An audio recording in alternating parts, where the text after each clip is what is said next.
தமிழடியான் சொந்தங்கள் அனைவருக்கும் வணக்கம். முன்னாள் பாராளுமன்ற உறுப்பினர் சுமந்திரனிடமிருந்து தனக்கு நீதி வேண்டும் என்று இந்நாள் பாராளுமன்ற உறுப்பினர் சிவஞானம் ஸ்ரீதரன் அவர்கள் பாராளுமன்றத்தில் கோரிக்கை வைத்திருக்கின்றார்.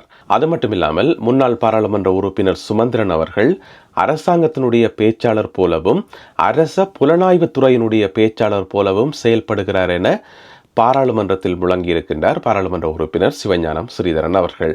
எங்களுக்கு என்ன விளங்குது என்று சொன்னால், இலங்கை தமிழரசு கட்சிக்குள்ளே இருந்த உட்கட்சி மோதல் இப்போ கொஞ்சமாக விஸ்வரூபம் எடுத்து பாராளுமன்றம் வரைக்கும் போய் நிற்குது. இதுதான் எங்களுக்கு விளங்குது. இந்த பிரச்சனையில் அப்படி என்னதான் நடந்தது? ஏன் ஸ்ரீதரனுக்கான நீதியை சுமந்திரன் தர மறுக்கிறார்? இதுக்கு பின்னால் இருக்கிற காரணங்கள் என்ன? இதை பற்றி தான் கொஞ்சம் விரிவாக விளக்கமாக இந்த காணொளியில் பார்க்க போகின்றோம். வாருங்கள் காணொளிக்குள் போவோம். தயவு செய்து எனக்கு ஒரு நீதி வேண்டும், தயவு செய்து எனக்கு ஒரு நீதி வேண்டும். தமிழ்நாட்டில் அயலக தமிழர் மாநாடு நடந்ததும் அதுக்கு இலங்கையிலிருந்து சிறப்பு அழைப்பாளர்களாக இப்போதைய பாராளுமன்ற உறுப்பினர்களும் முன்னாள் பாராளுமன்ற உறுப்பினர்களும் கலந்து கொண்டது உங்கள் எல்லாருக்குமே தெரியும். அந்த நிகழ்ச்சியில் கலந்து கொள்றதுக்கு பாராளுமன்ற உறுப்பினர் சிவஞானம் ஸ்ரீதரன் அவர்களும் போனவர். அப்போ பார்த்தீங்கன்னு சொன்னால் கட்நாயக்கா ஏர்போர்ட்டில் வச்சு அவர் தடுக்கப்பட்டு விசாரிக்கப்பட்டவர். கிட்டத்தட்ட 2 மணி நேரம் தடுத்து வைக்கப்பட்டு விசாரிக்கப்பட்டவர். உங்களுக்கு பயண தடை இருக்குன்னு சொல்லி அதிகாரிகளால் சொல்லப்பட்டிருந்தது. அதுக்கு பிறகு பல்வேறு விதமான செய்திகள் மாறி மாறி வந்துட்டே இருந்தது. அவருடைய பழைய பாஸ்போர்ட்டில் ஒரு பிரச்சனை இருக்குன்னு சொல்லி பிறகு இப்படியான பல கதைகள். அதில் மிக முக்கியமான கதை தான் என்னென்று சொன்னால், கனடாவில் தடை செய்யப்பட்ட ஒரு அமைப்பு, கனடாவிலையும் இலங்கையிலையும் தடை செய்யப்பட்ட ஒரு அமைப்பால் ஏற்பாடு செய்கிற ஒரு நிகழ்வில் கலந்து கொள்ளத்தான் இந்தியாவுக்கு போறார் என்று சொல்லி புலனாய்வு பிரிவினருக்கு யாரோ தகவல் கொடுத்துட்டோம். எனவே அதன் அடிப்படையில் தான் அவர் தடுத்து வைக்கப்பட்டு விசாரிக்கப்பட்டார் என்று சொல்லி செய்திகள் வந்தது. நாங்கள் கூட எங்களுடைய காணொளிகளில் அதை பற்றி விரிவாக விளக்கமாக நிறைய காணொளிகளில் பேசியிருக்கிறோம். என்ன விஷயம் என்று சொன்னால், உடனடியாகவே ஸ்ரீதரன் அவர்களுடைய ஆதரவாளர்கள் தரப்பால் இயக்கப்படுற ஒரு முகநூல் பக்கத்தில் ஒரு செய்தி வந்திருந்தது. என்னென்னு சொன்னால், இது யாரோ போட்டு கொடுத்திருக்கணும், யாரோ காட்டி கொடுத்திருக்கணும், இது வேணுமென்றே உள்ளுக்குள்ளே இருந்து செய்யப்பட்ட சதி, இந்த மாதிரியான அர்த்தத்தில் செய்திகள் போடப்பட்டிருந்தது. அப்போ எங்களுக்கு அரசல் புரசலாக விளங்கிச்சது, ஸ்ரீதரன் அவர்கள் இந்த அயலக தமிழர் மாநாட்டில் கலந்து கொள்ளக்கூடாது என்று தடுக்கிறதுக்காகவே இந்த முயற்சி மேற்கொள்ளப்பட்டிருக்கு என்று சொல்லி, அதே நேரம் இன்னொரு முயற்சியும் எடுக்கப்பட்டது என்று சொன்னால், நாம் தமிழர் கட்சியினுடைய தலைவர் சீமான் இருக்கார் தானே, அவரோட ஸ்ரீதரன் அவர்கள் எடுத்துக்கொண்ட ஒரு புகைப்படம் அதை சமூக வலைத்தளங்களில் பரவ விட்டு தொடர்ச்சியாக பரவ விட்டு கொண்டே இருந்தவே அந்த காலப்பகுதியில். ஏனென்று சொன்னால், அந்த போட்டோ திமுக சார்பில் யாராவது பார்த்தாலோ அல்லது அவர்களுடைய கவனத்துக்கு அது கொண்டு வரப்பட்டாலோ அந்த போட்டோவை பார்த்துட்டு ஸ்ரீதரன் அவர்களை கூப்பிடாம விடுவினம் அல்லது ஸ்ரீதரன் அவர்களை புறக்கணிக்கிறதுக்கான வாய்ப்புகள் இருக்குது, திமுக பெருசாக கண்டுகொள்ளாம விடுறதுக்கான வாய்ப்புகள் இருக்குது. எனவே இப்படியான ஒரு போட்டோவை பரப்புவோம் என்று சொல்லி பரப்பியிருக்கணும். இது ஒரு கடைசி கட்ட கழிவு கட்ட ஒரு டெக்னிக். அதை பற்றி நான் பிறகு சொல்றேன். இப்போ இந்த ஏர்போர்ட்டில் மறைக்கப்பட்ட இந்த சம்பவம் இருக்குதானே, அதுக்கு சொல்லப்பட்ட இந்த காரணம் இருக்குதானே, இதை சுமந்திரன் ஒரு பேட்டியில் சொல்லிட்டார். இப்படி பாராளுமன்ற உறுப்பினர் ஸ்ரீதரன் மறைக்கப்பட்டதுக்கு இதுதான் காரணம், இப்படித்தான் காரணம் என்று சொல்லி பத்திரிகைகள் எல்லாம் செய்தி என்று சொல்லி.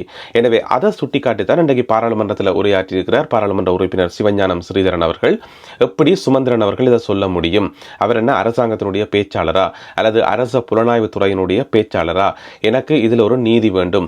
நாம் எந்த ஒரு தடை செய்யப்பட்ட அமைப்போடையும் கலந்துரையாடவும் இல்லை, அவர்களோட நான் கதைக்கவும் இல்லை. அப்படி ஒரு சந்திப்பு நடக்கிறதாக எந்த ஒரு முயற்சியும் மேற்கொள்ளப்படையில. இதை நான் முற்றிலுமாக மறுக்கிறேன். இது முழு பொய்.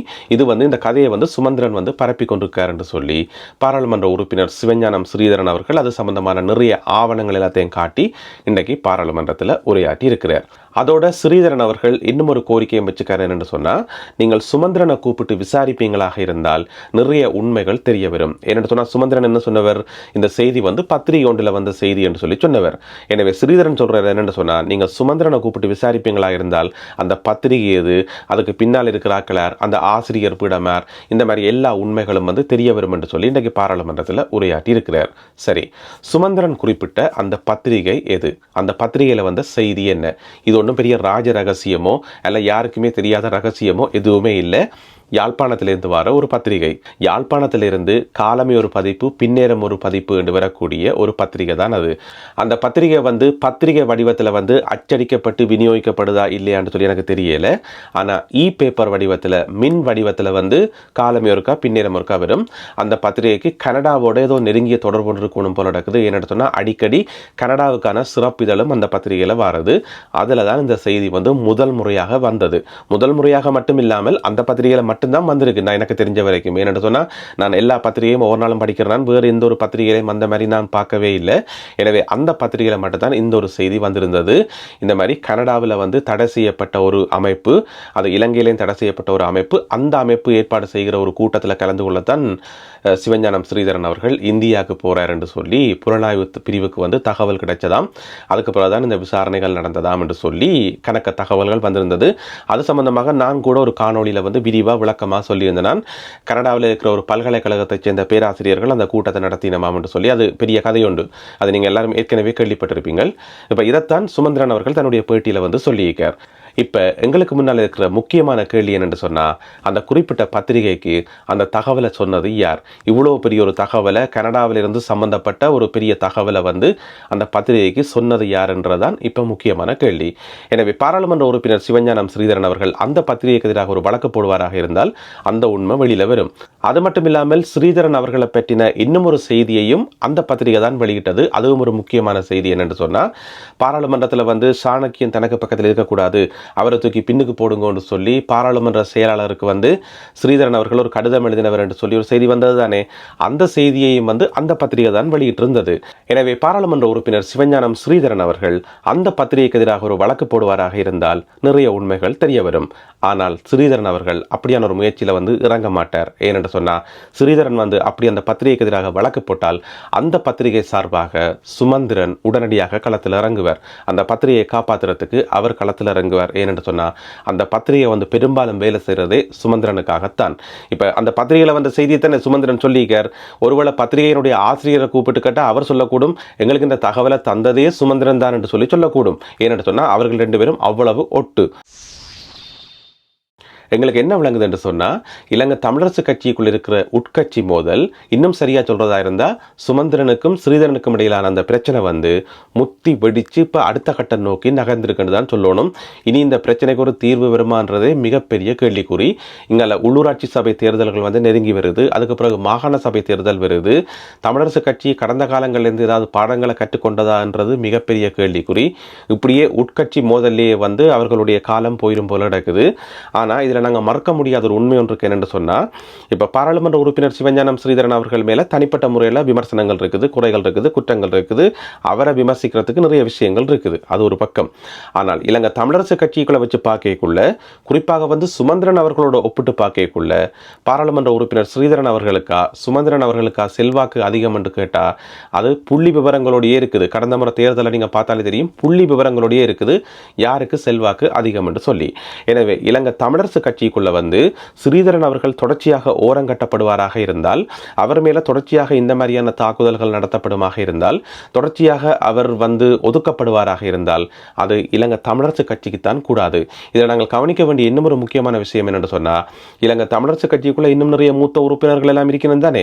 எல்லாரும் வாயை மூடிக்கொண்டு பேசாமல் பார்த்துக்கொண்டிருக்கணும், வேடிக்கை பார்த்துக்கொண்டு. எனவே அது அவர்களுடைய சொந்த பிரச்சனை. கட்சி பிரச்சனையை தீர்க்கிறதும் தீக்காம விடுறதும் அட்டி வர்றதும் சண்டை பிடிக்கிறதும் வந்து அது அவர்களுடைய சொந்த பிரச்சனை. இருந்தாலும் வெளியிலிருந்து பொதுமக்களாகிய நாங்கள் சொல்லக்கூடியது ஒன்றே ஒன்றுதான், உங்களுடைய உட்கட்சி மோதல் இருக்கும் வரைக்கும் உங்களுடைய கட்சி வந்து தொடர்ந்து அழிவு பாதை நோக்கித்தான் போய்கொண்டிருக்கும். அதில் மாற்று கருத்தே இல்லை. சரி, முடிவா என்னென்று சொன்னால், ஸ்ரீதரன் அவர்களும் சுமந்திரன் அவர்களும் அடிபட்டுட்டு போட்டும், அது எங்களுக்கு பிரச்சனையே இல்லை. ஆனால் மக்களாகிய எங்களுடைய கவலை என்னென்று சொன்னால், மக்களுடைய பிரச்சனைகளை கதைக்கிறதுக்காக, பாராளுமன்றத்தில் மக்களுடைய பிரச்சனைகளை கதைக்கிறதுக்காக ஒரு பாராளுமன்ற உறுப்பினருக்கு ஒதுக்கப்படுற அந்த நேரத்தை, அந்த ஒரு பொன்னான நேரத்தை வந்து தங்களுடைய சொந்த பிரச்சனைகளை கதைப்பதற்கும் தங்களுடைய சொந்த கட்சியினுடைய உள்வீட்டு பிரச்சனைகளை கதைக்கிறதுக்கும் பயன்படுத்துறது வந்து எந்த வகையிலும் ஏற்றுக்கொள்ளக்கூடியது அல்ல. இது ஒரு ஆரோக்கியமான அரசியல் போக்கு அல்ல. இது வாக்களித்த மக்களுக்கு இவர்கள் செய்கிற துரோகம். எனவே இனியாவது இதை கவனித்து அதுக்கேற்ற மாதிரி நடப்பார்கள் என்று சொல்லி எதிர்பார்ப்போம்.